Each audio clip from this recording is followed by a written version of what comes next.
Assalamualaikum dear students, welcome to the 14th lecture of MDCAT chemistry. बेटा आज का जो हमारा टॉपिक है that is about hydrogen bonding, especially with respect to hydrogen bonding in water, HF and ammonia molecules. So let's start. Starting with what is hydrogen bonding. Hydrogen bonding होती क्या है? So बेटा hydrogen bonding is an electrostatic force of attraction and this force of attraction is present between partially positively charged hydrogen atom. जैसे कि यहाँ पे आप देख सकते हैं ये एक partial positively charged hydrogen atom है. This one is partial positive charged hydrogen atom. This one is partial positively charged hydrogen atom. इस partial positively charged hydrogen atom एक मॉलिक्यूल का हो and lone pair of electron on highly electronegative atom such as fluorine, oxygen and nitrogen from the other molecule. जैसे कि यहाँ पर अगर आप गौर से देखें तो यहाँ पे बेटा ये है आपके पास lone pair of electron, oxygen पे 2 lone pair हैं, यहाँ फ्लोरीन पे 3 lone pair हैं, यहाँ नाइट्रोजन पर एक lone pair है. तो बेटा इस lone pair और इस डेल्टा पॉजिटिव की अट्रैक्शन को हम क्या कहेंगे? Hydrogen bond. डन. यहाँ पे मैंने 3 मॉलिक्यूल्स को आपके सामने एक्सप्लेन किया है. First is water, second is HF and third one is ammonia. वही तीनों मॉलिक्यूल जो हमारी डिस्क्रिप्शन का हिस्सा हैं कि बेटा हाइड्रोजन बॉन्डिंग उनके अंदर कैसे फॉर्मेशन होती है. अगर आप गौर से देखें तो बेटा एक मैं कंडीशन के तौर पर बता देता हूं कि लेट से मेरे पास एक मॉलिक्यूल है XY, एक मॉलिक्यूल है XY. इसमें Y ज्यादा इलेक्ट्रोनेगेटिव है, इस पर है डेल्टा नेगेटिव, और X ज्यादा इलेक्ट्रोपॉजिटिव है तो इस पर है डेल्टा पॉजिटिव. और दूसरी तरफ है बेटा मेरे पास H, और इसके साथ में कुछ लेट से कह देता हूं बेटा A है, B है, कोई एक एलिमेंट है. अगेन यहाँ पे H क्या होगा बेटा? डेल्टा पॉजिटिव, और जो A होगा वो डेल्टा नेगेटिव होगा. हाइड्रोजन बॉन्डिंग कब होगी? हाइड्रोजन बॉन्डिंग तब होगी जब ये जो Y एटम है ना बेटा, ये फोन में से कोई हो, फ्लोरीन, ऑक्सीजन और नाइट्रोजन में से कोई हो. पहली चीज, या फ्लोरीन हो या ऑक्सीजन हो या नाइट्रोजन हो, यानी इन पे कोई लॉन पेयर ऑफ इलेक्ट्रॉन हो इस पे.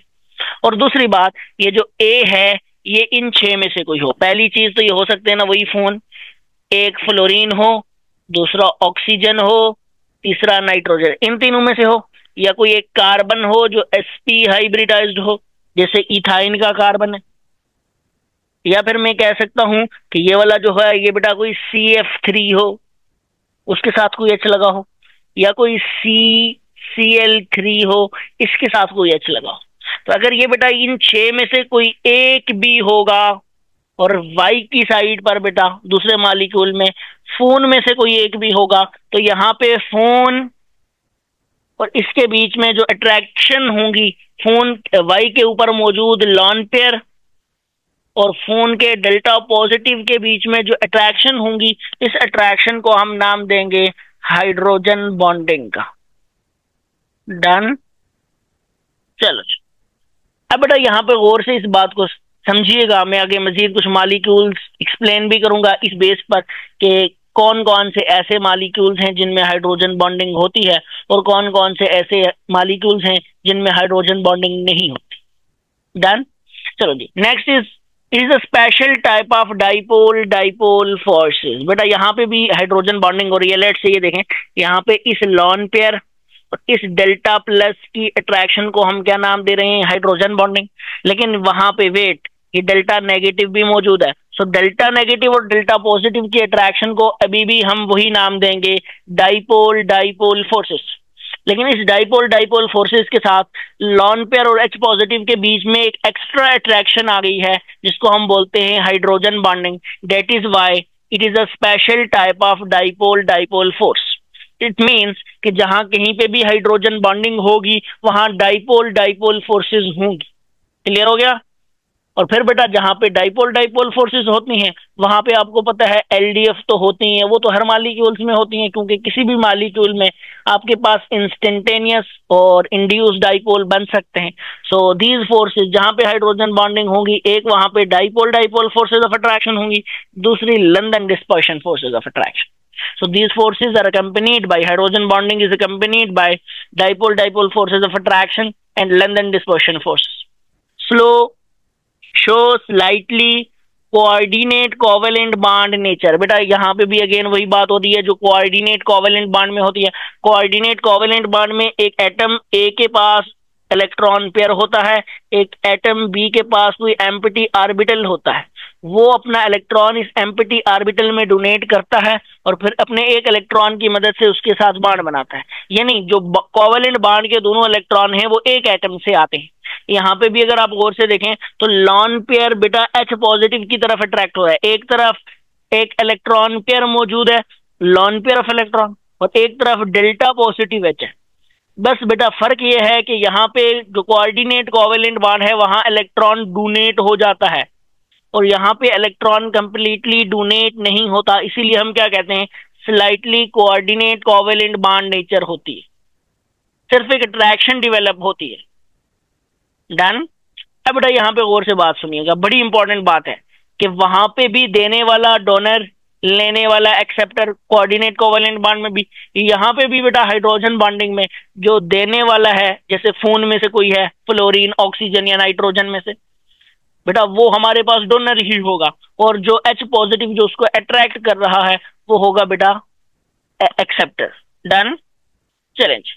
इस हाइड्रोजन बॉन्डिंग की वजह से कुछ मॉलिक्यूल नेटवर्क बनाते हैं, कुछ एक लंबा चेन बनाते हैं। अभी हम उनको चेन्स को या नेटवर्क्स को डिस्कस भी करेंगे। So let's move forward. Next, hydrogen bonding बेटा दो तरह की होती है। एक होती है इंटरमॉलिक्यूलर, जो अभी हमने देखी कि अगर दो डिफरेंट HF के मॉलिक्यूल हैं, दो डिफरेंट वाटर के मॉलिक्यूल हैं, दो डिफरेंट अमोनिया के मॉलिक्यूल हैं, तो उनके बीच में जो फोर्सेस ऑफ अट्रैक्शन होती है हाइड्रोजन बॉन्डिंग, उस हाइड्रोजन बॉन्डिंग को बोलते हैं इंटरमॉलिक्यूलर हाइड्रोजन बॉन्डिंग।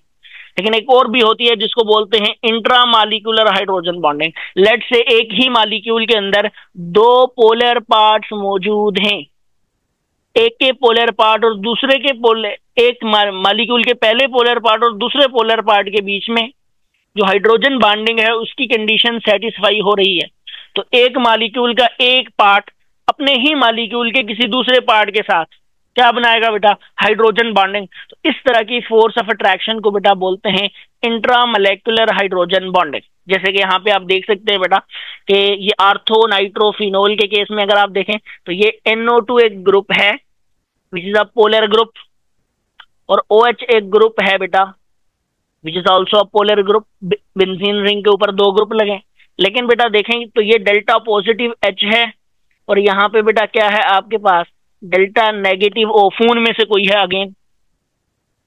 तो बेटा इनके बीच में जो अट्रैक्टिव फोर्सेस बिल्ट होंगी उन अट्रैक्टिव फोर्सेस को हम क्या कहेंगे हाइड्रोजन बॉन्डिंग। लेकिन चूंकि ये हाइड्रोजन बॉन्डिंग एक ही मॉलिक्यूल के दो पार्ट्स के बीच में है तो इंट्रामोलेकुलर हाइड्रोजन बॉन्ड। नेक्स्ट अगर आप देखें सैलिसाइलिक एसिड जिसको बोलते हैं आर्थो हाइड्रोक्सी बेंजोइक एसिड, तो बेटा इस केस में ये कार्बोक्सिलिक ग्रुप जो कि एक पोलर पार्ट है और हाइड्रोक्सिल ग्रुप जो अगेन एक पोलर पार्ट है, इनके बीच में जो अट्रैक्टिव फोर्सेस बिल्ट होंगी वो भी होगी इंट्रामोलेकुलर हाइड्रोजन बॉन्डिंग। या फिर है बेटा सैलिसाइल एल्डिहाइड यानी आर्थो हाइड्रोक्सी बेंजील्डिहाइड, इसमें बेटा यहाँ पे गौर से देखें ये OH ग्रुप है और ये आपके पास क्या है एल्डिहाइडिक ग्रुप है। तो बेटा ये दोनों पोलर हैं, तो इनके बीच में भी ये जो फोर्स ऑफ अट्रैक्शन होगी इसको कहेंगे इंट्रामोलेकुलर हाइड्रोजन बॉन्डिंग। डन। तो मॉलिक्यूल के अंदर इंट्रामोलेकुलर हाइड्रोजन बॉन्डिंग भी हो सकती है दो डिफरेंट पार्ट्स के बीच। यहाँ पे कुछ बच्चे कंफ्यूज होंगे कि ये इंट्रामोलेकुलर फोर्स ऑफ अट्रैक्शन बन जाएगी लाइक कोवेलेंट बॉन्ड। बेटा इसकी स्ट्रेंथ अभी भी इंटरमॉलिक्यूलर फोर्सेस जितनी ही होगी। डन। बट ये एक मॉलिक्यूल के एक पोलर पार्ट की उसी मॉलिक्यूल के दूसरे पोलर पार्ट के साथ अट्रैक्शन। नेक्स्ट बेटा strength of hydrogen bond is almost 20 times less than covalent bond।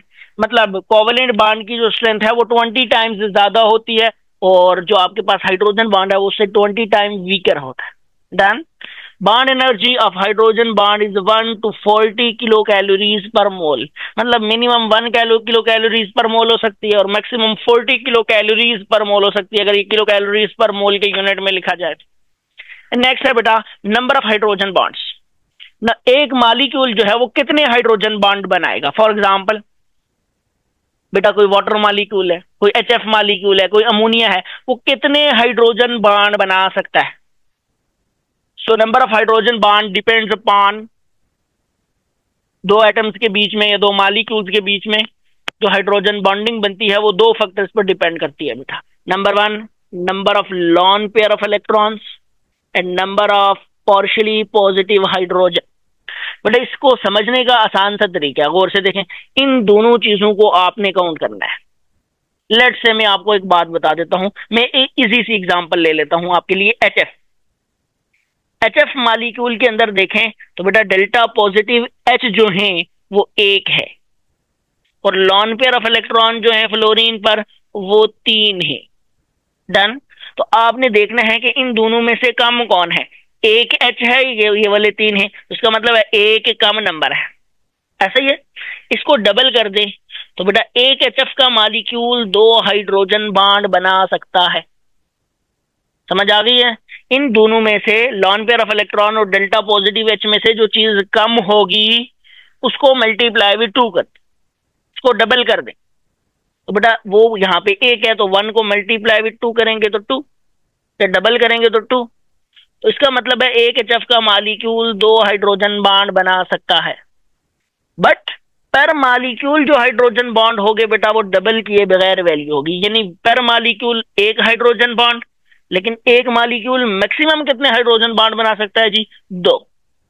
Clear हो गया। मुझे पता है आपने पढ़ा हुआ है कि HF का मॉलिक्यूल 1 हाइड्रोजन बॉन्ड बनाता है, लेकिन बेटा जी पर मॉलिक्यूल 1 हाइड्रोजन बॉन्ड बनेगा। यानी मैं अगर पूरे हाइड्रोजन बॉन्डिंग का एक लंबा सा चेन HF में बना दूं तो उस चेन के एंड पे मैं देखूंगा कि 1 हाइड्रोजन बॉन्ड एक HF के लिए बचेगा। लेकिन अगर मुझे कोई कहे कि एक हाइड्रोजन बॉन्ड कितने मॉलिक्यूल बना सकता है, एक HF मॉलिक्यूल कितने हाइड्रोजन बॉन्ड बना सकता है, फिर बेटा बहुत इजी है कि मैं कह सकता हूं कि बेटा चेन तभी बनेगा जब वो 1 से ज्यादा हाइड्रोजन बॉन्डिंग बनाएगा। चेन बनने के लिए 2 हाइड्रोजन बॉन्ड का बनना जरूरी है। डन।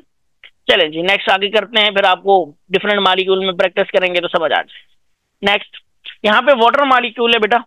वाटर मॉलिक्यूल को अगर देखें यहाँ पे H2O, तो H2O के ऊपर ऑक्सीजन पर हैं 2 लॉन पेयर ऑफ इलेक्ट्रॉन्स और हाइड्रोजन भी 2 हैं, तो मतलब दोनों बराबर ही हैं, कोई कम ज्यादा नहीं है। तो 2 मल्टीप्लाई विद 2 करें तो 4, यानी एक वाटर मॉलिक्यूल 4 हाइड्रोजन बॉन्ड बना सकता है। And it is clearly evident, अगर आप यहाँ पे गौर से देखें 1 2 3 एंड 4, ये 4 हाइड्रोजन बॉन्ड बनाए हुए हैं बेटा वाटर मॉलिक्यूल ने। लेकिन अगेन पर मॉलिक्यूल जो वाटर हाइड्रोजन बॉन्ड बनाएगा वो 2 होंगे। सो पर मॉलिक्यूल 2 हाइड्रोजन बॉन्ड, बट एक वाटर मॉलिक्यूल 4 हाइड्रोजन बॉन्ड बना सकता है। क्लियर हो गया। नेक्स्ट यहाँ पे अमोनिया पे आए बेटा, NH3। आप देखें तो 1 लॉन पेयर और 3 हाइड्रोजन, इनमें से कम क्या है, 1 लॉन पेयर, यानी 1 कम है। मल्टीप्लाई विद 2 करें तो 2 हाइड्रोजन बॉन्ड। यहाँ पे इस अमोनिया को देखें तो बेटा एक दरमियान वाले को 1 हाइड्रोजन बॉन्ड ये बनाया हुआ है, दूसरा ये 2 हाइड्रोजन बॉन्ड बनाए हुए हैं। लेकिन जब हम ओवरऑल स्ट्रक्चर में देखेंगे तो 1 हाइड्रोजन बॉन्ड पर मॉलिक्यूल। सिमिलरली HF में देखें, अभी हमने डिस्क्राइब भी किया HF में, तो HF में क्या होगा बेटा, एक आपके पास हाइड्रोजन है डेल्टा पॉजिटिव वाला और 3 लॉन पेयर ऑन फ्लोरीन है। सो एक कम है तो 1 पर मॉलिक्यूल और ओवरऑल कितने बनेंगे, 2। जैसे कि ये देख लो, इस HF को देखो बेटा, एक हाइड्रोजन बॉन्ड और दूसरा हाइड्रोजन बॉन्ड, 2 हाइड्रोजन बॉन्ड बना रखे हैं इसने। तो चेन बन ही तब रहा है जब बेटा क्या होगा, हाइड्रोजन बॉन्डिंग डेवलप। अगर वाटर मॉलिक्यूल को देखें बेटा तो ये टेट्राहीड्रल अरेंजमेंट के अंदर अगर आप गौर से देखें तो वाटर मॉलिक्यूल क्या बना रहा है, हाइड्रोजन बॉन्डिंग बना रहा है, 4 से जोड़ रहा है। ये NH3 और HF ये लीनियर फैशन के अंदर बेटा बना रहे हैं हाइड्रोजन बॉन्डिंग। डन। अब नेक्स्ट चीज जो है वो इंपॉर्टेंट ये है बेटा कि ये जो आपके पास HF वाला बॉन्ड है, अगर और से देखो तो यहाँ पे इलेक्ट्रोनेगेटिविटी डिफरेंस सबसे ज्यादा है। तो सबसे ज्यादा होने की वजह से डेल्टा पॉजिटिव H और डेल्टा नेगेटिव F के बीच में, या ये लॉन पेयर ऑफ इलेक्ट्रॉन और F के बीच में जो हाइड्रोजन बॉन्डिंग होगी, इसकी स्ट्रेंथ सबसे ज्यादा होगी, यानी ये होगी 40 किलो जूल पर मोल, एक बॉन्ड की बात हो रही है। फिर बेटा अगर दूसरे पे देखो तो दूसरे पे होती है इलेक्ट्रोनेगेटिविटी ऑक्सीजन की, तो फिर बेटा यहाँ पे इसकी होगी ऑक्सीजन और हाइड्रोजन के बीच में इस बॉन्ड की, और ये होती है बेटा 25 किलो जूल पर मोल। और सबसे इन तीनों में कम किसकी होगी बेटा? नाइट्रोजन वाले की, क्योंकि नाइट्रोजन की इलेक्ट्रोनेगेटिविटी मजीद कम हो गई है। Electronegativity order fluorine greater than oxygen greater than nitrogen. तो बेटा यहाँ पे देखें तो यहाँ पे आता है 12 किलो जूल पर। लेकिन एक बात मुझे समझ नहीं आई कि अगर बेटा सबसे ज्यादा स्ट्रॉन्ग हाइड्रोजन बॉन्डिंग HF बना रहा है तो फिर सबसे ज्यादा बॉइलिंग पॉइंट भी उसका होना चाहिए। लेकिन देखें तो बॉइलिंग पॉइंट HF का कितना है? 19.5, और वाटर क्या है? 100। ये बात उल्टी हो गई। तो फिर मैं क्या कहूंगा बेटा कि वाटर मॉलिक्यूल दो हाइड्रोजन बॉन्ड बनाता है, यानी 25 को 2 से मल्टीप्लाई करो तो 50 पर मॉलिक्यूल के हिसाब से 2 से मल्टीप्लाई करो। यहाँ पे 12 से मल्टीप्लाई विद 1 नहीं होगा, यहाँ पे 40 मल्टीप्लाई विद 1 नहीं होगा। तो सबसे ज्यादा जो अट्रैक्ट एनर्जी बन जाएगी बेटा वो यहाँ पे बन जाएगी, फिर दूसरे पे HF में और तीसरे पे NH3 में। इसीलिए हम कहते हैं कि सबसे ज्यादा जो बॉइलिंग पॉइंट होता है वो वाटर का होता है, फिर बेटा होता है आपके पास HF का, और फिर होता है NH3 का। वैल्यूज आपके साथ सामने ऊपर लिखी हुई है। वाटर का होता है बेटा 100 डिग्री C, HF का होता है 19.5 डिग्री C, और NH3 का होता है -33.4 डिग्री C। इसकी वजह यह है कि वाटर मॉलिक्यूल दो हाइड्रोजन, बेशक एक हाइड्रोजन बॉन्ड वाटर के अंदर क्या होता है बेटा? HF के मुकाबले, एक हाइड्रोजन बॉन्ड के मुकाबले में वीकर होता है, लेकिन जब दो हाइड्रोजन बॉन्ड आते हैं तो स्ट्रेंथ ज्यादा हो जाती है। 50 किलो जूल पर मोल की एनर्जी होती है, और इस ज्यादा एनर्जी को तोड़ने के लिए बेटा आपको ज्यादा अमाउंट ऑफ हीट चाहिए, लिहाजा बॉइलिंग पॉइंट बढ़ जाता है। फिर HF के अंदर बेटा इससे कम अट्रैक्टिव फोर्सेस होती हैं 40 किलो जूल पर मोल के, तो इसका मतलब है बेटा इसको तोड़ने के लिए थोड़ी सी कम अमाउंट ऑफ हीट चाहिए होगी, और सबसे कम यहाँ पे इन तीनों में चाहिए होगी बेटा आपके पास NH3 के लिए, जिसमें इससे भी वीकर अट्रैक्टिव फोर्सेस मौजूद। डन, चलेंगे next. Acidity of hydrogen halides. Acidity कहते हैं बेटा एबिलिटी टू डोनेट H+, जो जितना H+ ज्यादा देगा इतना स्ट्रॉन्ग एसिड। पहली बात एक्सटेंट ऑफ आयोनाइजेशन से हम कह देते हैं कि जो जितना H+ ज्यादा देगा, आयन से ज्यादा बनाएगा, इतना ज्यादा एसिडिक। जो जिसकी Ka वैल्यू जितनी ज्यादा होगी वो उतना ज्यादा एसिडिक, या जिसकी pKa वैल्यू जितनी कम होगी इतना ज्यादा एसिडिक। या फिर मैं ऐसे भी कह सकता हूं बेटा कि जिसकी कॉन्जुगेट बेस ज्यादा स्टेबल होगी, कम रिएक्टिव होगी, वो क्या होगा बेटा? स्ट्रॉन्ग एसिड, ज्यादा एसिडिक। तो यहाँ पे गौर से देखो बेटा, यहाँ पे H+ के डोनेट करने की बातें हो रही हैं। तो यहाँ पे HF के अंदर अगर देखें तो हाइड्रोजन बॉन्डिंग की वजह से पहला ये फैक्टर है बेटा हाइड्रोजन, इसको हम एक्सप्लेन करेंगे एसिडिटी को बेस्ड अपॉन हाइड्रोजन बॉन्डिंग। तो बेटा यहाँ पे अगर गौर से देखें तो ये H+ की बात हो रही है। इस H को दो चीजों ने पकड़ के रखा है बेटा, एक इस फ्लोरीन ने और एक इस फ्लोरीन ने। यहाँ पे कोवेलेंट बॉन्ड ने, और एक साइड पे बेटा हाइड्रोजन बॉन्डिंग ने। Covalent bond 20 times hydrogen bonding से भी ज्यादा है बेटा, पावरफुल है। और यहाँ पे इलेक्ट्रोनेगेटिविटी डिफरेंस भी बिटवीन द बॉन्डेड एटम काफी ज्यादा है, तो कोवेलेंट बॉन्ड के साथ आयनिक कैरेक्टर भी मैक्सिमम है। यानी इसका मतलब इस H का यहाँ से निकलना क्या है? अच्छा खासा मुश्किल है, ये H नहीं निकल पाए, इसलिए HF क्या है बेटा? कम एसिडिक होता है। लेट्स एज्यूम इसकी जगह HCl है, HCl में हाइड्रोजन बॉन्डिंग नहीं होगी। यहाँ पे हाइड्रोजन बिल्कुल सेम शेप है, F की जगह Cl ले लो, लेकिन यहाँ पे F की जगह क्या आएगा बेटा आपके पास? F की जगह आ जाएगा Cl आपके। तो ये जो फोर्स ऑफ अट्रैक्शन, ये जो हाइड्रोजन बॉन्डिंग की जगह ये हो जाएगी dipole forces of attraction. HBr के अंदर भी dipole forces of attraction, HI के अंदर भी डाइपोल फोर्सेस ऑफ अट्रैक्शन। तो आप देख सकते हैं बेटा कि जैसे डाउन द ग्रुप जाते हैं तो इलेक्ट्रोनेगेटिविटी डिफरेंस क्या होता है बेटा? बॉन्डेड एटम्स के बीच में कम होता है। तो बेटा स्ट्रेंथ ऑफ डाइपोल फोर्सेस भी वीक करती जाएगी। इसका मतलब है HI से H को निकालना ज्यादा आसान है as compare to HBr, and HBr से निकालना आसान है एज कंपेयर टू HCl। और HCl की निस्बत बेटा ज्यादा मुश्किल है हम HF से निकालें। डन। इसलिए मैं कहता हूं कि HF से H का निकलना सबसे ज्यादा मुश्किल और HI से H का निकलना सबसे ज्यादा आसान। जिससे H का निकलना जितना ज्यादा आसान होगा वो उतना ज्यादा एसिडिक होगा, ज्यादा आसानी से H+ बना सकेगा।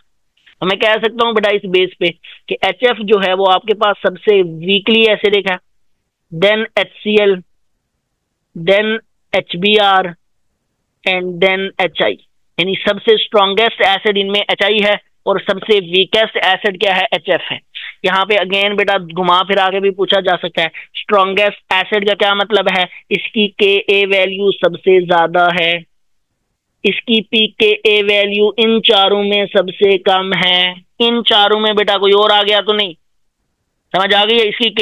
इसकी conjugate base I-, F-, Cl- और Br- की निस्बत ज्यादा स्टेबल है, एंड वाइस वर्सा। आप F नेगेटिव के बारे में कह सकते हैं बेटा कि इसका Ka क्या है, HF के बारे में कह सकते हैं कि HF का जो Ka वैल्यू है वो इन सब में सबसे कम है, pKa वैल्यू सबसे ज्यादा है, और F नेगेटिव जो इसकी कंजुगेट बेस है वो सबसे ज्यादा क्या है, रिएक्टिव है, लीस्ट स्टेबल है, मोर रिएक्टिव है, स्ट्रॉन्ग है, ये कह सकते। डन।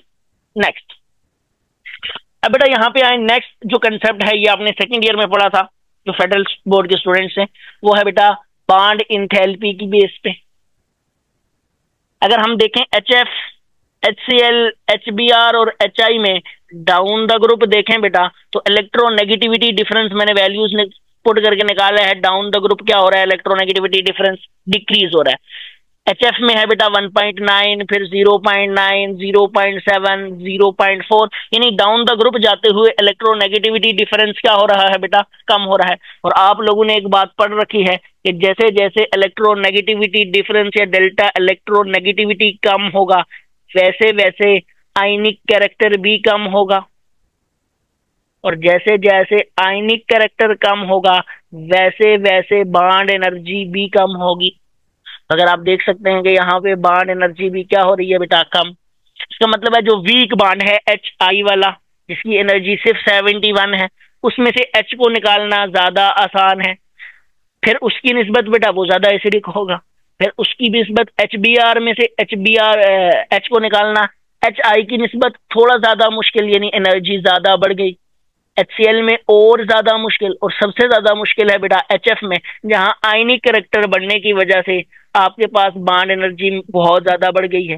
तो जैसे जैसे आयनिक कैरेक्टर बढ़ रहा है बॉन्ड एनर्जी क्या हो रही है बेटा, बढ़ रही है, और बॉन्ड एनर्जी के बढ़ने से एसिडिटी कम हो रही। डन। नेक्स्ट। यही वाली बात है बेटा बेस्ड अपॉन pKa वैल्यू और stability of conjugate base. pKa value और स्टेबिलिटी ऑफ कॉन्जुगेट बेस की बेस पे देखें तो HI की pKa वैल्यू है -9, HBr की -8, HCl की -7 और HF की 3.2। तो जिसकी pKa वैल्यू सबसे कम वो सबसे ज्यादा एसिडिक, जिसकी pKa वैल्यू सबसे ज्यादा वो सबसे कम एसिडिक। तो इसका मतलब है HI ज्यादा एसिडिक, HF कम एसिडिक। अगर हम स्टेबिलिटी ऑफ कॉन्जुगेट बेस की तरफ देखें बेटा तो यहां से I नेगेटिव से Br नेगेटिव, Cl नेगेटिव और F नेगेटिव की तरफ जाते हुए बेस की स्ट्रेंथ बढ़ती है, मतलब रिएक्टिविटी बढ़ती है। तो मैं ये कह सकता हूं कि ऐसे स्टेबिलिटी बढ़ती है ड्यू टू साइज बढ़ने की वजह से नेगेटिव चार्ज को अपने अक्रॉस में होल्ड करने की एबिलिटी बढ़ जाती है। तो इसका क्या मतलब हुआ कि I नेगेटिव ज्यादा स्टेबल है Br नेगेटिव से, Br नेगेटिव ज्यादा स्टेबल है Cl नेगेटिव से, एंड Cl नेगेटिव ज्यादा स्टेबल है F नेगेटिव से। तो जितनी I नेगेटिव जिसकी स्टेबिलिटी ज्यादा उसका एसिड स्ट्रॉन्ग, जिसकी स्टेबिलिटी कम रिएक्टिविटी ज्यादा उसका बेटा एसिड वीक। डन।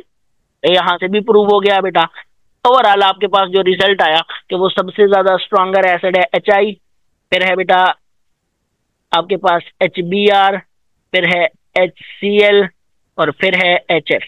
इन चारों में ओके, हेलोजन एसिड्स में, हाइड्रोजन हैलाइड्स में, इनको हेलोजन एसिड्स भी बोलते हैं क्योंकि हेलोजन के साथ H लगा हुआ है, इनको हाइड्रोजन हैलाइड भी बोलते हैं। डन। नेक्स्ट। बेटा नेक्स्ट ये कुछ एमसीक्यूज हैं। How many hydrogen bonds are present between formaldehyde and water. बेटा आपके जहन में क्या आया होगा कि फॉर्मल्डिहाइड की स्ट्रक्चर होती है ये वाली, क्योंकि अभी आपको सिखाया ही है, और वाटर की स्ट्रक्चर होती है H2O। तो यहाँ पे बेटा H है 2 और यहाँ पे ऑक्सीजन पर है लॉन पेयर भी 2। तो अगर आप देखोगे तो आप कहोगे कि 2 हाइड्रोजन बॉन्ड पर मॉलिक्यूल या 4 हाइड्रोजन बॉन्ड बन जाएंगे, लेकिन ऐसा गलत है बेटा। उसकी वजह यह है कि यहाँ पे जो फॉर्मल्डिहाइड की ज्योमेट्री है वो एक से ज्यादा लॉन पेयर को डोनेट नहीं करने देती। जितने भी कार्बोनिल कंपाउंड्स हैं, जब वो किसी भी HF, HCl, HBr इस तरह की किसी चीज के साथ आप बेटा हाइड्रोजन बॉन्ड बनाएंगे तो याद रखें वो एक ही हाइड्रोजन बॉन्ड बनाते हैं, क्योंकि बेटा जो लॉन पेयर की जो ज्योमेट्री है इस मॉलिक्यूल की वो एक से ज्यादा लॉन पेयर को बेटा डोनेट नहीं करने देती। Done. So only 1 hydrogen bond बने। Next, which of the following has highest pKa value. Highest pKa value का मतलब होता है बेटा आपके पास इनमें सबसे ज्यादा वीकेस्ट एसिड कौन सा है। समझ आ गई है?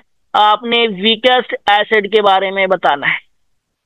तो अब देखें HF, HCl, HI तो गिवन है, लेकिन एक और भी गिवन है एसिटिक एसिड, और ये बेटा इन तीनों में सबसे ज्यादा क्या होता है, वीकेस्ट एसिड है। तो ये जो सबसे ज्यादा वीकेस्ट एसिडिक एसिड है तो इसकी pKa भी सबसे ज्यादा होगी। तो ऐसे भी पूछा जाता है, बाज़ोकात वही तो तीन तो वही है, लेकिन चौथी कोई और चीज पूछेगी।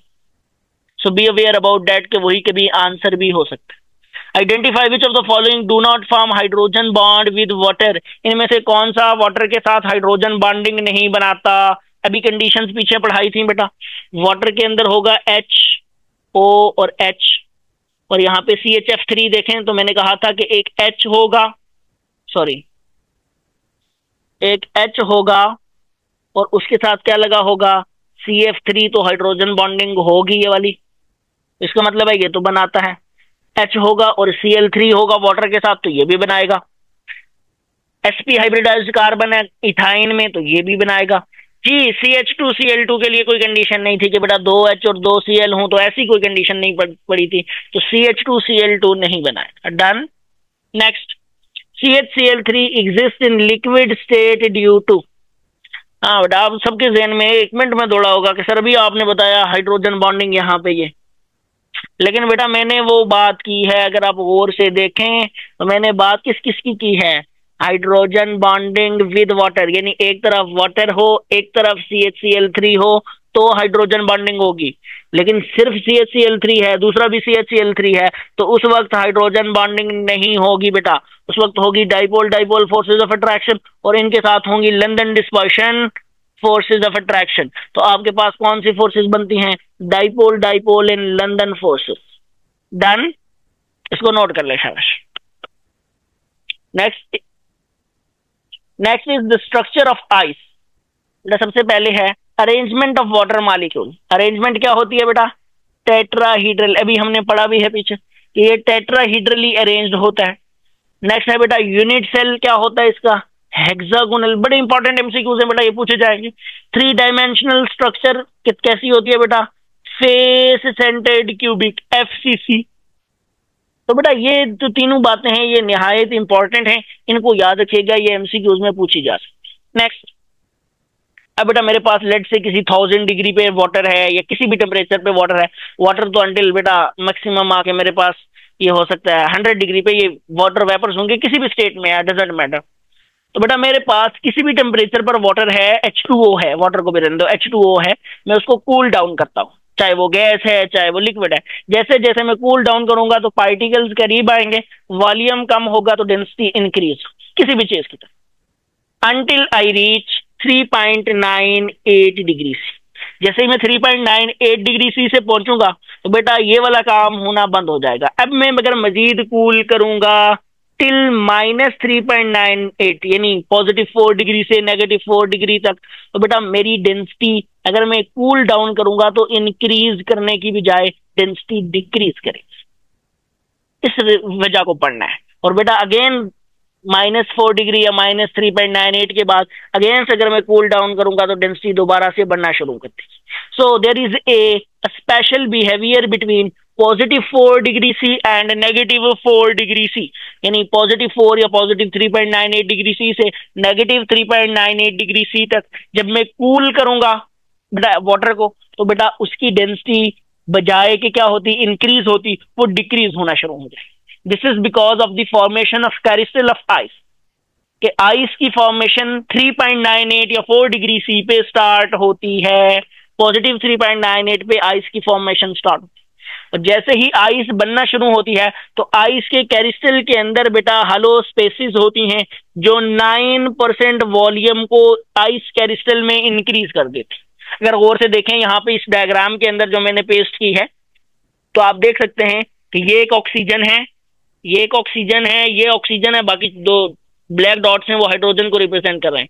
आप यूं देखें, आप यूं समझे कि यहां से इसको किसी ने पकड़ के बाहर खींचा हुआ है और ये अंदर 9% ज्यादा स्पेस बनी हुई है। डन। तो इस स्पेस की वजह से जो वॉल्यूम होता है बेटा वो 9% इंक्रीज हो जाता है, और वॉल्यूम के बढ़ने से डेंसिटी डिक्रीज हो जाती है, because you know density is equal to mass divided by volume. Density mass by volume के बराबर होती है। जब वॉल्यूम बढ़ता है तो डेंसिटी डिक्रीज। डन।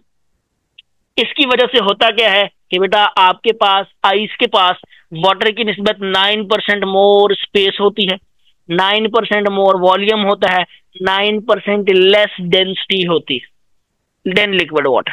और यही वजह है कम डेंसिटी की कि आइस फ्लोट्स ऑन वाटर। बेटा जो आइस होती है वो वाटर के ऊपर फ्लोट करती है। डन। नेक्स्ट यहाँ पे कुछ है बेटा, ये फैक्टर्स अफेक्टिंग वेपर प्रेशर गलती से लिखा गया बेटा। यहाँ पे एप्लीकेशंस ऑफ हाइड्रोजन बॉन्डिंग को अगर गौर से देखें, पहला एप्लीकेशन है बेटा, ये यहाँ पे देखें, ये भाई साहब खड़े हैं अताबाद लेक जो है आपके पास। इस लेक के अंदर अगर आप देखें तो ये भाई साहब ऊपर खड़े हैं, बर्फ बनी हुई है ऊपर सरफेस पे जमी हुई है। अगर ये जमी हुई नहीं होती तो ये इसकी निशानी होती कि भाई साहब अंदर डूब जाते। डन। अब गौर से देखें बेटा, इसका सबसे जो बेस्ट आप लोग इंजॉय कर सकते हैं, इंटरटेन कर सकते हैं इस हाइड्रोजन बॉन्डिंग की वजह से, जो सरफेस के ऊपर जम गई है, तो यहाँ पे स्केटिंग वगैरह परफॉर्म की जा सकती है, टूरिस्ट जा सकते हैं। तो ये इसका एक बेनिफिट है हाइड्रोजन बॉन्डिंग का, कि हमें हाइड्रोजन बॉन्डिंग की वजह से नेचर में ब्यूटी मिलती है। और चूंकि हाइड्रोजन बॉन्डिंग की ही वजह से ये टॉप वाली जो सरफेस की लेयर है जिसके बीच में हाइड्रोजन बॉन्ड्स है ये फ्रीज हो गई है, जिसने 9% ज्यादा वॉल्यूम ऑक्युपाई कर लिया है, तो टॉप सरफेस को कवर कर। सिमिलरली बेटा अगर आप गौर से देखें तो ये जो टॉप सरफेस कवर हुई है, अगर राइट साइड वाली इमेज को देखें तो ये टॉप सरफेस पे क्या बना हुआ है बेटा, ये आइस जम गई है। ओके। नीचे इसके अंदर बेटा, चूंकि बेटा आप गौर से देखो तो ये मैंने आइस फॉर्मेशन बताया था 4 डिग्री C पे शुरू होती है 3.98 पे। इसके अंदर जो वाटर होगा बेटा उसका टेम्परेचर 4 डिग्री C ही रह जाएगा, और इस 4 डिग्री C पे बेटा क्या होगा, फिशेज सरवाइव कर सकते हैं, क्योंकि बेटा ये जो आइस है, लेयर ऑफ आइस, ये मजीद कोल्डनेस को, ये डिक्रीजिंग टेम्परेचर को ये एज इंसुलेटर एक्ट करती है, और मजीद बेटा यानी टेम्परेचर को डिक्रीज नहीं होने देती इनसाइड वाटर। तो लिहाजा जो वाटर के अंदर एक्वेटिक लाइफ है, जो फिशेज हैं या बाकी एक्वेटिक लाइफ है, वो बड़ी आसानी से 4 डिग्री C पे सरवाइव करती है below this frozen water. Done. Next is cleansing action of soaps and detergents. Soaps और डिटर्जेंट्स जो होते हैं बेटा, ये होते हैं सोडियम या potassium salts of fatty acids. Specially soaps की बात करें, ये लेट्स से में लिक्विड सोप यूजुअली होता है पोटाशियम सॉल्ट, और सॉलिड सोप जो होता है बेटा वो होता है आपके पास सोडियम सॉल्ट। बेटा जो भी है बेटा, इसके अंदर गौर से देखें तो इसके ऊपर 2 पोर्शन है बेटा। एक ये वाला पोर्शन है विच इज पोलर, और दूसरा ये फैटी एसिड में आर काफी लंबा होता है, आपको पता है, ये है नॉन पोलर। यानी सोप्स और डिटर्जेंट्स जो होते हैं वो होते हैं एम्फीफिलिक। एम्फीफिलिक ऐसी चीजों को कहते हैं जिनके अंदर पोलर और नॉन पोलर पार्ट्स दोनों हों। इनका जो पोलर पार्ट है बेटा ये वाला, ये होता है water soluble due to hydrogen bonding, और जो नॉन पोलर पार्ट होता है it develops attraction with dirt and stain. ये डर्ट, स्टेन, इस तरह की चीजों के साथ, जो मिट्टी है बेटा या जो स्टेन्स वगैरह लगे हुए हैं फैब्रिक के ऊपर, उनके साथ अट्रैक्शन बिल्ड करेगा। और जो आपके पास ये वाला पोर्शन है पोलर पार्ट, ये वाटर के साथ अट्रैक्शन बिल्ड करेगा। और आप देख सकते हैं कि बेटा इसके पोलर और नॉन पोलर के बीच में एक अट्रैक्शन मौजूद है, तो इसकी वजह से जब वाटर के साथ साथ क्या होगा बेटा, the attraction between polar and non polar parts of soaps and detergents carries dirt and stains along with water and thereby it cleans fabric. इसकी वजह से जो फैब्रिक होता है, जिस चीज को हम साफ कर रहे होते हैं, वो साफ हो जाता है। Next, solubility of hydrogen bonded molecules. बड़ा सिंपल सी बात है, वो तमाम मॉलिक्यूल जो वाटर के साथ हाइड्रोजन बॉन्डिंग डिवेलप कर सकते हैं वो वाटर सॉल्युबल होते हैं, और जो वाटर के साथ हाइड्रोजन बॉन्डिंग डिवेलप नहीं कर सकते वो इनसॉल्युबल होते हैं। ये देखें, जो डिवेलप कर सकते हैं वो सॉल्युबल हैं, जो नहीं डिवेलप कर सकते वो क्या है, इनसॉल्युबल। जैसे कि एथानॉल है, स्मॉल चेन कार्बोक्सिलिक एसिड्स हैं, ये कार्बोनिल कंपाउंड्स हैं, ये वाटर के अंदर डिसॉल्व हो जाते हैं। एथानॉल को देखो, एथानॉल के अपने मॉलिक्यूल के बीच में भी हाइड्रोजन बॉन्डिंग होती है, वाटर प्योर है तो उसके मॉलिक्यूल्स के बीच में भी हाइड्रोजन बॉन्डिंग होगी। जब इन दोनों को मिक्स करेंगे तो एथानॉल और वाटर के बीच में भी हाइड्रोजन बॉन्डिंग होगी। सो इस हाइड्रोजन बॉन्डिंग की वजह से एथानॉल और वाटर को बेटा आप किसी भी रेशो में मिक्स करके एक होमोजीनियस मिक्सचर बना सकते हो। यानी आप 70% एथानॉल 30% वाटर, या 30% एथानॉल 70% वाटर, किसी भी रेशो में XYZ किसी भी रेशो में टोटल 100% बना लो, दोनों को मिक्स करके आप बेटा एक होमोजीनियस मिक्सचर या सोल्यूशन बना सकते। सिमिलरली जो बेटा नॉन पोलर सॉल्वेंट्स हैं या नॉन पोलर जो आपके पास चीजें होती हैं, जैसे पेट्रोल है, इथर है, CCl4 है, इस तरह की जो चीजें हैं बेटा, ये वाटर के साथ अट्रैक्टिव फोर्सेस यानी हाइड्रोजन बॉन्डिंग बिल्ड नहीं करती, तो इस वजह से वाटर के अंदर डिसॉल्व नहीं होती। Next, thermodynamic properties of covalent hydrides. Covalent hydrides जो होते हैं बेटा, इनकी थर्मोडाइनमिक प्रॉपर्टीज को डिस्कस करेंगे। सो थर्म का मतलब होता है temperature and dynamic in motion, यानी टेम्परेचर चेंज हो रहा है, टेम्परेचर वेरी कर रहा है। सो वो प्रॉपर्टीज जो हीट पे डिपेंड करें या टेम्परेचर की चेंज होने पे डिपेंड करें, उनको बोलते हैं थर्मोडाइनमिक प्रॉपर्टीज। यानी melting points, boiling point, heat of vaporisation, heat of sublimation, heat of fusion, ये वाली जो चीजें होती हैं बेटा, ये सारी की सारी क्या होती हैं, थर्मोडाइनमिक प्रॉपर्टीज।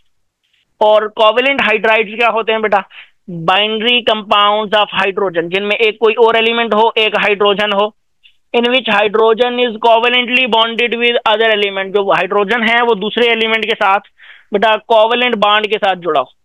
जैसे अगर आप देखें तो पी ब्लॉक के जो हाइड्राइड्स हैं मोस्टली ये सारे के सारे क्या होंगे, एक दो के अलावा ये होंगे बेटा आपके पास कोवेलेंट हाइड्राइड्स। तो ग्रुप 4A से शुरू करते हैं बेटा। ग्रुप 4A के अंदर अगर आप देखें तो आपके पास है CH4, SiH4, GH4 और SNH4। इनके बॉइलिंग पॉइंट्स आपको गिवन है। सिमिलरली ग्रुप 5A के अंदर है NH3, PH3, ASH3, SBH3। Group 6A के अंदर भी, ग्रुप 7A के अंदर भी, ये सारे जो हाइड्राइड्स बनते हैं बेटा वैलेंसी के अकॉर्डिंग, ये हैं कोवेलेंट हाइड्राइड्स। इनके हम मेल्टिंग बॉइलिंग पॉइंट्स से इनकी थर्मोडाइनमिक प्रॉपर्टीज को, बॉइलिंग पॉइंट्स और थर्मोडाइनमिक प्रॉपर्टीज को डिस्कस करेंगे one by one. Okay, next, सबसे पहले है group 4A hydrides. Group 4A के अंदर देखें बेटा तो CH4, SiH4, GH4 और SNH4, ये सारे के सारे जो हैं ये इनके ऊपर कोई लॉन पेयर ऑफ इलेक्ट्रॉन नहीं है, चार चार बॉन्ड पेयर हैं, सिमेट्रिकल टेट्राहीड्रल मॉलिक्यूल हैं, नॉन पोलर मॉलिक्यूल है। नॉन पोलर का मतलब क्या होगा बेटा कि डाइपोल मोमेंट इनकी 0 है। डन, इन सब की डाइपोल मोमेंट क्या है, 0।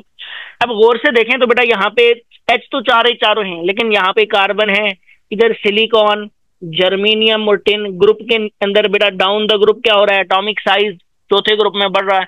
मैं कह सकता हूँ size of central atom increase. Size बढ़ने की वजह से डिस्पर्शन ऑफ इलेक्ट्रॉनिक क्लाउड भी इंक्रीज होगा, पोलराइजिबिलिटी बढ़ जाएगी, और पोलराइजिबिलिटी बढ़ने से लंदन डिस्पर्शन फोर्सेस की स्ट्रेंथ बढ़ेगी।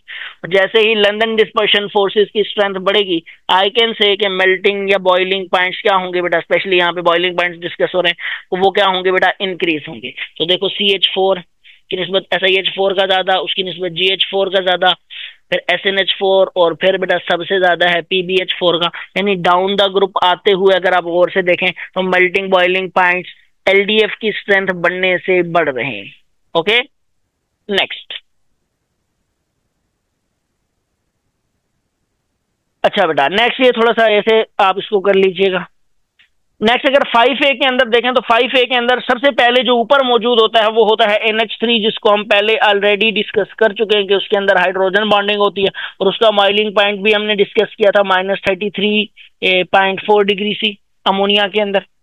फिर बेटा अगर इन मॉलिक्यूल्स को देखो PH3, ASH3 और SBH3 को, तो बेटा आप देखोगे कि इनके अंदर भी जो बॉइलिंग पॉइंट्स हैं वो डाउन द ग्रुप क्या हो रहे हैं, इंक्रीज हो रहे हैं -88 से -17 की तरफ। इन सब के ऊपर लॉन पेयर एक है, एक एक लॉन पेयर है, 3 बॉन्ड पेयर हैं। ये नॉन सिमेट्रिकल मॉलिक्यूल्स है, सिमेट्री नहीं है। पोलर मॉलिक्यूल्स है, मतलब डाइपोल मोमेंट जीरो नहीं है, नॉन जीरो है। अगर आप देखें तो इस केस में भी ये स्पेशल केस के अलावा NH3 के अलावा size of central atom increase कर रहा है, dispersion of electronic cloud increase कर रहा है, पोलराइजेबिलिटी बढ़ रही है, लंदन डिस्पर्शन फोर्सेस की स्ट्रेंथ बढ़ रही है, मतलब बॉइलिंग पॉइंट बढ़ेगा। तो यहाँ पे अगर आप गौर से देख सकें तो बेटा ये है आपके पास PH3, ASH3, SBH3 और BiH3, यहाँ से यहाँ तक तो बढ़ रहा है। लेकिन बेटा चूंकि NH3 के अंदर हाइड्रोजन बॉन्डिंग होती है तो इनसे ज्यादा के क्या होंगे बेटा, मेल्टिंग बॉइलिंग पॉइंट्स किसके होंगे, NH3 के होंगे बॉइलिंग पॉइंट्स। तो बेटा अब अगर गौर से देखो, मैं अगर आपको कहूं कि डाउन द ग्रुप आते हुए दो फोर्सेस थी, एक तो बेटा थी ना इनके अंदर इलेक्ट्रोनेगेटिविटी डिफरेंस की वजह से डाइपोल डाइपोल फोर्सेस, लेकिन उससे ज्यादा जो डोमिनेंट थी वो थी लंदन डिस्पर्शन फोर्सेस। तो डाउन द ग्रुप आते हुए अट्रैक्टिव फोर्सेस बढ़ते बढ़ते इतनी ज्यादा बढ़ गई हैं, ये मैं नहीं कह रहा कि एक हाइड्रोजन बॉन्ड और एक डाइपोल एक लंदन डिस्पर्शन फोर्स, लेकिन बेटा BH3 का बॉइलिंग पॉइंट अगर आप देखें तो वो NH3 से भी ज्यादा हो। डन। बहुत सारी जो अट्रैक्टिव फोर्सेस है वो मिलके एक फोर्स को काउंटर कर सकते हैं। Next group 4A hydrides. Group 4A के अंदर अगर आप गौर से देखें तो हमारे पास सबसे टॉप पे है वाटर। ये अगेन वो स्पेशल केस जिसके अंदर हाइड्रोजन बॉन्डिंग होती थी, तो इसका बॉइलिंग पॉइंट बहुत ज्यादा होगा। फिर देखें H2S, H2SE और H2TE, इनके बॉइलिंग पॉइंट्स भी डाउन द ग्रुप क्या हो रहे हैं बेटा, इंक्रीज हो रहे हैं। इनके पास दो लॉन पेयर हैं, दो बॉन्ड पेयर हैं, ये भी नॉन सिमेट्रिकल हैं, बेंट शेप के मॉलिक्यूल्स हैं, पोलर मॉलिक्यूल्स हैं, डाइपोल मोमेंट मतलब नॉन जीरो है।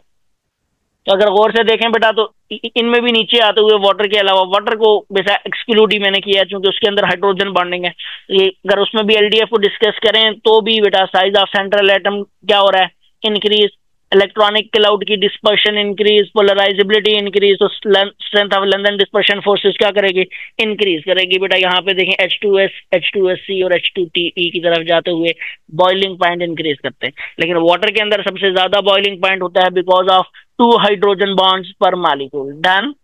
नेक्स्ट अब बेटा जो 7A के एलिमेंट्स हैं हेलोजन एसिड, जिनकी हमने एसिडिटी को डिस्कस किया था, इनमें भी जो पहला है वो है बेटा HF, विच इज हम कह सकते हैं कि उसके अंदर हाइड्रोजन बॉन्डिंग होती है, तो इसके लिए उसका होता है 19.5 डिग्री सी बॉइलिंग पॉइंट।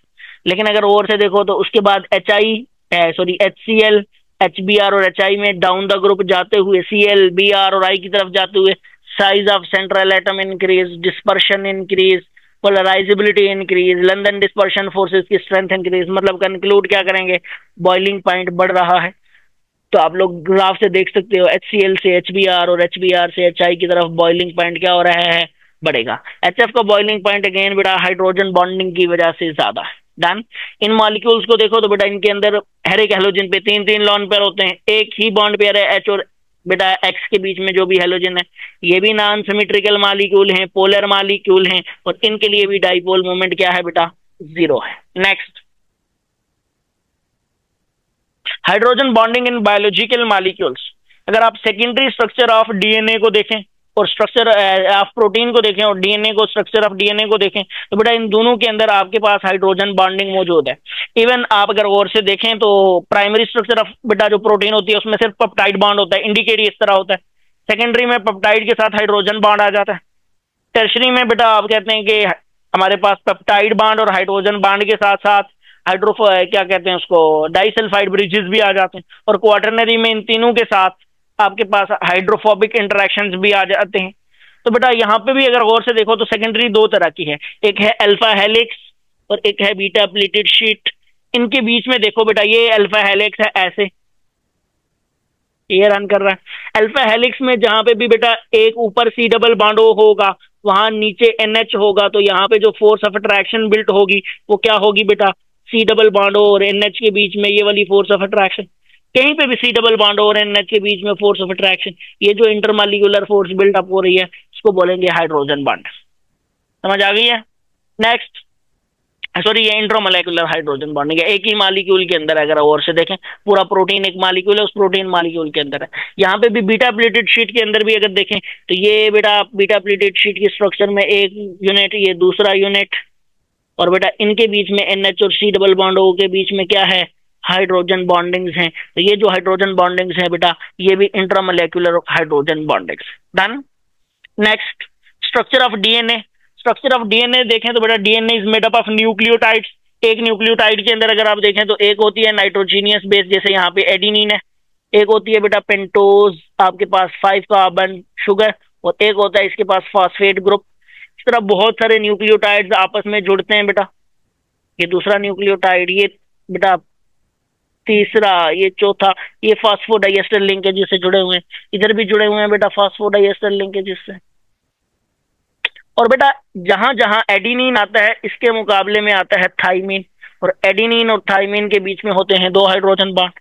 इस तरह जहां जहां गुआनिन आता है इसके अपोजिट होता है साइटोसिन, और गुआनिन और साइटोसिन के बीच में होते हैं 3-3 हाइड्रोजन बॉन्ड। अगेन फिर adenine thymine 2-2 hydrogen bond, cytosine guanine 3-3 hydrogen bond. So बेटा DNA के जो 2 आपके पास क्या होते हैं, न्यूक्लियोटाइड्स होते हैं, उनमें जो DNA के 2 स्ट्रैंड्स होते हैं, सॉरी उन स्ट्रैंड्स को किसने पकड़ के रखा होता है, हाइड्रोजन बॉन्डिंग ने। The 2 strands of DNA are held together by strong hydrogen bonding. Done. Next, कुछ पॉइंट्स हैं बड़े इंपॉर्टेंट है बेटा। मेल्टिंग पॉइंट या बॉइलिंग पॉइंट इतना ज्यादा होगा जितनी हाइड्रोजन बॉन्डिंग की स्ट्रेंथ ज्यादा होगी। जैसे कि आप देखें वाटर में हाइड्रोजन बॉन्डिंग की स्ट्रेंथ सबसे ज्यादा थी, उसके मेल्टिंग बॉइलिंग पॉइंट सबसे ज्यादा, फिर बेटा HF में, और फिर अगर आप देखें तो हमारे पास बना था NH3 में। तो तीनों के अंदर ही हाइड्रोजन बॉन्डिंग है, लेकिन जितनी हाइड्रोजन बॉन्डिंग की स्ट्रेंथ ज्यादा है इतने मेल्टिंग बॉइलिंग पॉइंट ज्यादा। नेक्स्ट है बेटा viscosity is directly proportional to hydrogen bonding. तो बेटा कोई आपसे पूछे which one is more viscous, आप बताएं जी। अमोनिया, वाटर और एथानॉल में कौन ज्यादा बेटा आपको पूछे क्या है, आप बताएं कि हाइड्रोजन इसमें कौन ज्यादा विस्कस है। तो आप कहेंगे सबसे स्ट्रॉन्ग हाइड्रोजन बॉन्डिंग बेटा होती है किसमें, वाटर में, फिर होती है एथानॉल में क्योंकि उधर भी ऑक्सीजन है, और सबसे वीक होती है तो सबसे ज्यादा है बेटा water, stronger than ethanol, viscous than ethanol and viscous than NH3। यानी सबसे ज्यादा विस्कस वाटर है, सबसे कम विस्कस NH3 है। आपने सिर्फ अट्रैक्टिव फोर्सेज हाइड्रोजन बॉन्डिंग की स्ट्रेंथ की बेस पर या कोई किसी भी अट्रैक्टिव फोर्स की स्ट्रेंथ पर, इंटरमोलेकुलर फोर्स की स्ट्रेंथ की बेस पर डिसाइड कर देना है कि जिसमें स्ट्रेंथ ज्यादा है वो ज्यादा विस्कस, जिसमें स्ट्रेंथ कम है वो कम विस्कस। सिमिलरली यही बात आप सरफेस टेंशन पर भी लगा सकते हैं। Surface tension is directly proportional to strength of hydrogen bond, density is directly proportional to strength of hydrogen bonding. ये बेटा कुछ इंपॉर्टेंट पॉइंट्स है पहले 4 जिनमें वो डायरेक्टली प्रोपोर्शनल है। लास्ट 2 हैं बेटा इनवर्सली प्रोपोर्शनल। कोई पूछे कि इन तीनों में किसका वेपर प्रेशर ज्यादा होगा, तो वेपर प्रेशर उसका होगा बेटा जिसमें बेटा सबसे कम सबसे वीक हाइड्रोजन बॉन्डिंग होगी, और वो अमोनिया। मैं यहाँ पे अगर इन तीनों में वेपर प्रेशर का लिखूं तो NH3 ग्रेटर देन एथानॉल और फिर ग्रेटर देन वाटर। किसी भी एक स्पेसिफिक वैल्यू ऑफ टेम्परेचर पर बेटा मैं कहूंगा कि मेरे पास ये वाली क्या होगी, ऑर्डर होगा। और यही वेपर प्रेशर ही बेटा वोलेटिलिटी को कहते हैं कि वेपर्स कितने ज्यादा बनते हैं, तो volatility is also inversely proportional to strength of hydrogen bonding. Done. Next बेटा जी, this makes an end to this lecture. If you have any question you can ask in comment section. बेटा आप हमें व्हाट्सएप नंबर पर पूछ सकते हैं, email address है आपके सामने गिवन है उसमें पूछ सकते हैं। So till then, goodbye. Allah Hafiz. See you in next video.